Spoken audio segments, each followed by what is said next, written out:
We've come as a co-research team called the Action Research Collective, who are involved in our research on co-producing urban governance, so that's more inclusive ways to make decisions in cities that might produce more just, fairer outcomes for people. And the reason we are visiting Glasgow with What Works Scotland, who are hosting us, is because we wanted to come and see inspiring examples of participation, co-design in public service reform, different forms of governance, different ways to manage urban spaces, common areas that we can learn from. Yesterday we were together in a room with a bunch of practitioners and researchers all doing collaborative research on co-production, and we shared ideas and examples and lessons.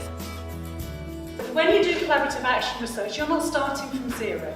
The plane is already in the air and you're working with practices that are already in motion. So what we had to do is work very flexibly. Jam, justice, moved into the space of what could be. It's messy, it's incomplete, it's negotiating, it's evolving. And that's not a comfortable space to be in.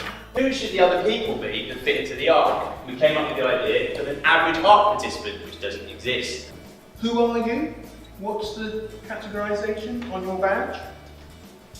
This identity may affect how you are heard and who listens. We talk about communities as something we're not and identify ourselves as out of that. There's something about labelling people in community. Co-production only happens when it intersects all of the layers of power. We all have to occupy a space where we're prepared to leave our power on the shelf. You know, it's not like pie, once you've eaten it's gone. And have we really grounded ourselves in a kind of set of common values? Because otherwise we're doing to again and not doing with. The emotional aspects of these projects are critical when it comes to these different ways of working.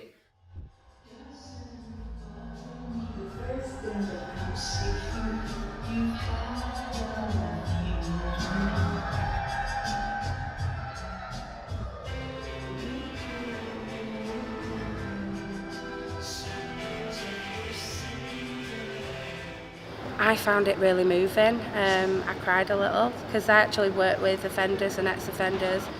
It made me reflect on some of the people that I've met that while I've been working in prison, some of the situations, especially a song written by a woman who had not been able to say goodbye to her father when he died and had to attend the funeral cuffed to a police officer. And it just reminded me so much of things that I've heard in Salford. We've seen some amazing projects on the ground. We went to see a newly formed development trust which is providing community infrastructure and a community anchor organisation for the area. We don't aim to be a development trust in the conventional way of owning buildings and that sort of thing. We may do a bit of that, but we take a strategic view of Pollock Shields. We also talked to a newly formed social enterprise and they talked about the work that they're doing using cycling. This is where we bring the community together. Our vision is to create a stronger, healthier, more active community. What you'll notice is that there's nothing about cycling within our vision. They seem to have done a brilliant job in reflecting the whole community in that area and being led by the community. Some really good discussions in a really open, honest space about what are the elephants in the room and what are the things that we're a bit afraid to say, and that was a really good conversation. It helps you to explore your ideas.